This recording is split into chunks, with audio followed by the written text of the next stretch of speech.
Rajahmundry parliament సభ్యుడు అదేవిధంగా రేపు ఎమ్మెల్యేగా కంటెస్ట్ చేస్తున్న భరత్రామ్ గారు మనతో ఉన్నారు. భరత్రామ్ గారు, ఎట్లా చూడాలి సినిమాని? వాస్తవానికి ఎంత దగ్గరగా దర్శకుడు తీశాడు? యాత్ర 1 చూస్తుంటారు, 2 కూడా ఎట్లా ఉంది అండ్ రియాలిటీ? జగనన్న రాజకీయ ప్రస్థానం ఎలా ప్రారంభమైందో యాజ్ ఇట్ ఈజ్ అలా దింపేశారు. కాకపోతే ఇంకా జగనన్న లైఫ్ లో ఇంకా చాలా ఇమోషన్స్ ఉన్నాయి. ఎందుకంటే మేము చాలా దగ్గర నుంచి చూసాం కాబట్టి ఇంకా చాలా ఇమోషన్ ఉంది. కాకపోతే క్యారెక్టరైజేషన్ అంటే సినిమా అంటే రెండు గంటల్లో కంప్లీట్ చేయాలి కాబట్టి మాక్సిమం డైరెక్టర్ ఎంతవరకు ఎఫర్ట్ పెట్టాలో అంతా కూడా పెట్టారు. ఇది పూర్తిగా రియలిస్టిక్. ఇందులో 1% కూడా యాడ్ ఆన్ చేసిన సందర్భం కూడా ఏం లేదు. ఇంకా చాలా ఇమోషన్స్ ఇంకా క్యారీ అవ్వాల్సింది ఉంది. అయినప్పటికీ కూడా 14 సంవత్సరాలు జగనన్న పోరాటం, రాజకీయ ప్రస్థానం, ఆయన ఏ రకంగా అయితే 1% మొత్తం ఇంతమంది దేశంలో ఉన్న రాజకీయ దిగ్గజాలతో ఎదుర్కొని నిలబడ్డారని అంటే ఇది ఒక హిస్టరీ. ఆ రోజుల్లో సోనియా గాంధీ గారు దేశంలో మోస్ట్ పవర్ఫుల్ పర్సన్. మరి కాంగ్రెస్ పార్టీ ఒక పక్కన తెలుగుదేశం పార్టీ, 2 కుమ్మక్కై మరి ఒక రకంగా చెప్పాలంటే ఆ టైంలో అందరూ కూడా ముప్పేటి దాడి చేశారు. కానీ జగనన్న ఎక్కడా కూడా వనకలేదు, ఎక్కడా కూడా బెనకల. ఆయన ఒక్కడే నిలబడ్డాడు. పార్టీ పెట్టుకున్నారు, వైఎస్ఆర్ కాంగ్రెస్ పార్టీ. తండ్రి మరణంతో పుట్టిన పార్టీ, తండ్రి ఆశయాలతో పుట్టిన పార్టీ. ఇవాళ ప్రజలందరికీ కూడా ఒక జనరంజక పరిపాలన అందిస్తా ఉన్నారు. ఒకటి అర్థం చేసుకోవాల్సింది ఏంటంటే, ఈ సినిమాలో నాకు లాస్ట్ లో అనిపించిన అంశం ఏంటంటే, కాంగ్రెస్ పార్టీ 125 సంవత్సరాల పార్టీ. సోనియా గాంధీ గారు వాళ్ళ కొడుకు రాహుల్ గాంధీ అక్కడ కిందన వయనాడులో గెలిచినట్టున్నారు, పైన రాయ్బరేలియా అమేథీనా, సో అక్కడ ఓడిపోవడం జరిగింది. అంటే సోనియా గాంధీ గారు వాళ్ళ అబ్బాయిని ఒక ఎంపీ కింద గెలిపించుకోలేకపోయారు. అదే రకంగా చంద్రబాబు నాయుడు గారు 40 ఇయర్స్ ఇండస్ట్రీ, వాళ్ళ అబ్బాయి లోకేష్ ని మంగళగిరిలో గెలిపించుకోలేకపోయారు. మరి జగన్మోహన్ రెడ్డి గారు తండ్రి గెలిపించలా. తండ్రి ఆశయాలతో పుట్టిన పార్టీ. ఆయన 5,74,000 మెజారిటీతో ఎంపీ కింద ఆయన గెలిచాడు. దాని తర్వాత ఆంధ్రప్రదేశ్ లో నాలాంటి వాళ్ళని 150 మంది ఎమ్మెల్యేలను చేశారు, 22 మంది ఎంపీలను చేశారు. వైఎస్ఆర్ కాంగ్రెస్ పార్టీ బీఫామ్ తో మేమందరం కూడా గెలిచాం. అంటే జగన్మోహన్ రెడ్డి గారికి, చంద్రబాబు నాయుడు గారికి, సోనియా గాంధీ గారికి ఎంత వ్యత్యాసం ఉందనేది కనబడతా ఉంది.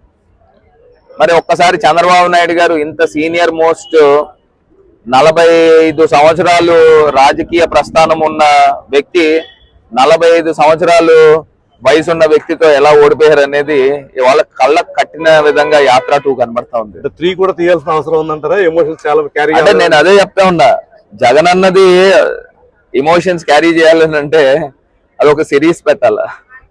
సిరీస్ పడితే మనకి కనబడతా ఉంటుంది. ఇప్పుడు నెట్ఫ్లిక్స్ లో కానీ ఇది కానీ ఉంటుంది చూసారా. సో 100% మొత్తం అన్ని రకాల రాజకీయ నాటకం కనబడతా ఉంటుంది. ఎందుకంటే జగన్మోహన్ రెడ్డి గారు ఆయన ఏ రకంగా పెరిగారు, ఒక గోల్డెన్ స్పూన్ తో పెరిగారు. పెరిగిన తర్వాత ఆయన లైఫ్ స్టైల్ ఎట్లా ఉండింది, వ్యాపారాల్లో ఎలా ఉన్నారు, ఎంపీగా ఎలా వచ్చారు, దాని తర్వాత తండ్రి మరణం తర్వాత చాపర్ క్రాష్ లో చనిపోయిన తర్వాత ఏ రకంగా ఉంది, దాని తర్వాత మొత్తం అందరూ ముప్పేటి దాటి ఎలా చేశారు, ఆయన పార్టీ నుంచి ఎలా బయటకు వచ్చాడు, రాజీనామా చేసి దాని తర్వాత ఎంపీ కింద ఎలా గెలిచాడు.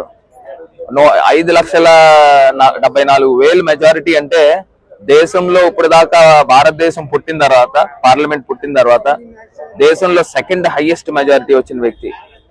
దాని తర్వాత 18 మంది రాజీనామాలు చేసి బై ఎలక్షన్ లో ఎలా గెలిచారు. ఇప్పుడు 2014లో చంద్రబాబు నాయుడు గారు మోసపూరితమైన హామీలు ఏ రకంగా ఇచ్చాడు.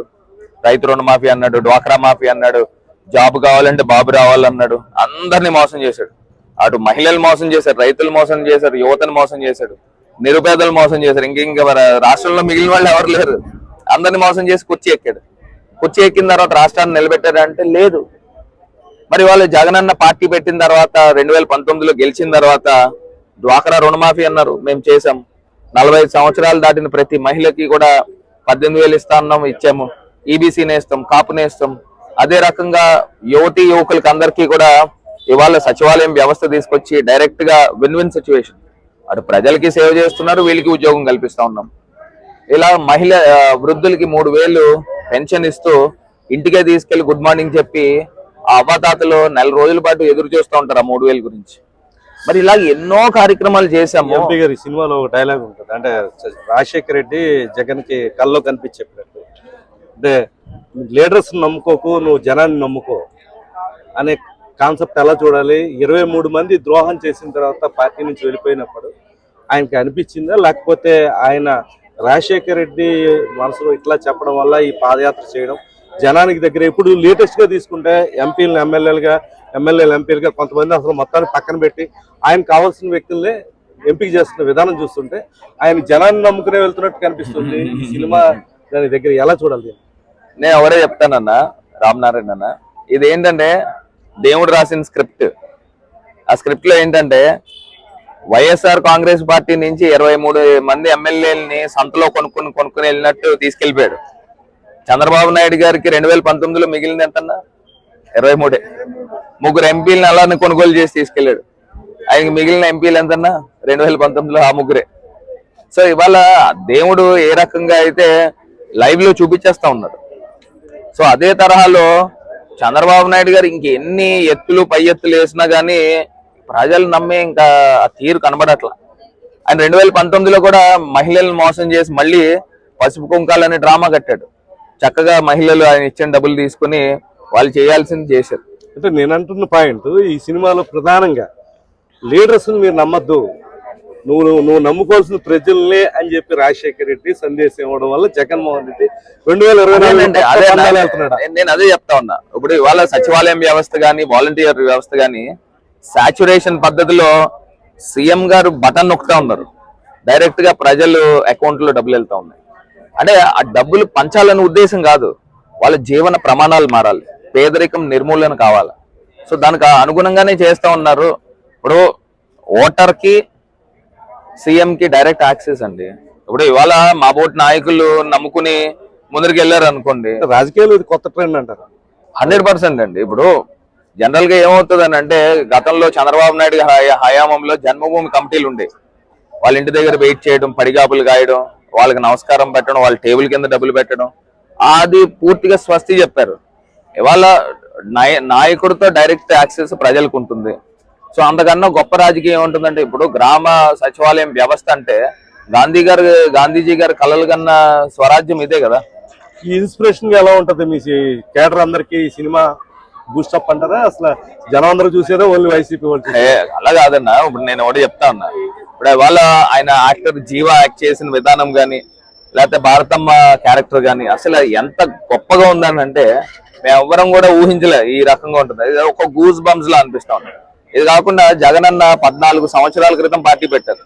ఇవాళ కొత్త ట్రెండ్ లో ఉన్న యువకులు అందరూ కూడా 18-19 సంవత్సరాలు వచ్చిన వాళ్ళకి తెలియదు. సో ఈ సినిమా ద్వారా జగనన్న ఏంటనేది ప్రజలకు తెలిసే విధంగా చేస్తూ ఉన్నాం. మరి యూత్ అందరూ కూడా జగన్మోహన్ రెడ్డి గారు ఒక ఇన్స్పిరేషన్. ఒక పట్టుదల ఉంటే ఏదైనా సాధించవచ్చు, పట్టుదల ఉంటే కొండనైనా ఢీకొనొచ్చు అనేది ఈ సినిమా ద్వారా రాష్ట్ర ప్రజలందరికీ కూడా తెలియపరుస్తా ఉన్నారు. ప్రపంచ వ్యాప్తంగా ఉన్న తెలుగు వారు అందరూ కూడా నా సజెషన్ ఏంటంటే, realistic movie, go watch in theatres అని నేను అందరికీ మెసేజ్ ఇస్తాను. థ్యాంక్ యూ ఎంపీ గారు. ఇది సంకల్పం గట్టిదైతే దాని మీద పోరాటానికి సంబంధించి ఈ సినిమాని ఇన్స్పిరేషన్ గా తీసుకుని ప్రతి ఒక్కళ్ళు వెళ్ళాలి. ఇది వైఎస్ఆర్సీపీకే కాదు, ప్రజలందరూ చూడదగ్గ సినిమా అని చెప్పి ఆయన ఖచ్చితంగా చెప్పడం జరిగింది. ఇది అనేక రకాల మలుపులు జగన్మోహన్ రెడ్డి జీవితంలో ఏర్పడినవి కూడా ఇంకా తీయాల్సి ఉంది. ఇది వెబ్ సిరీస్ కింద, ఒక సిరీస్ కింద రావాలని చెప్పి రాజమండ్రి పార్లమెంట్ సభ్యులు మార్గాన్ని భరత్రామ్ ఆశిస్తున్నారు. చూడాలి మరి భవిష్యత్తులో ఈ చిత్ర దర్శకులైన ఆయన యాత్ర 2, యాత్ర 3, యాత్ర 4 కూడా తీసే అవకాశాలు ఉన్నాయో లేదో చూడాలి. ఇది ఇష్యూస్ కోసం.